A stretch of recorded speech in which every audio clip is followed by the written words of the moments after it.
अभिषेक मुठाळ आपल्याला ताजे अपडेट्स देतील। अभिषेक, IMF समोर आता भारताने भूमिका तर मांडलेली आहे, आता बघायचं आहे की IMFचा निर्णय काय होतो।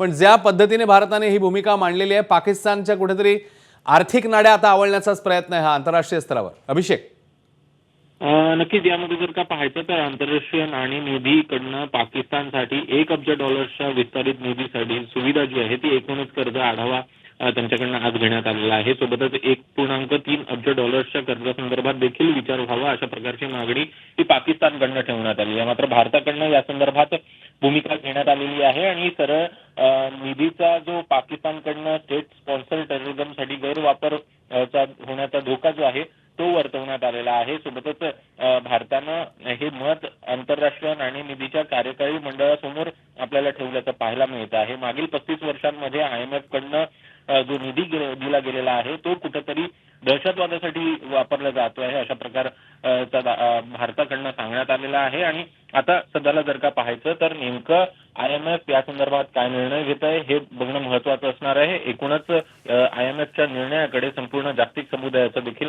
लक्ष लागून राहिलेलं आहे। अभिषेक, धन्यवाद या सगळ्या माहितीबद्दल। ABP माझा, उघडा डोळे बघा नीट।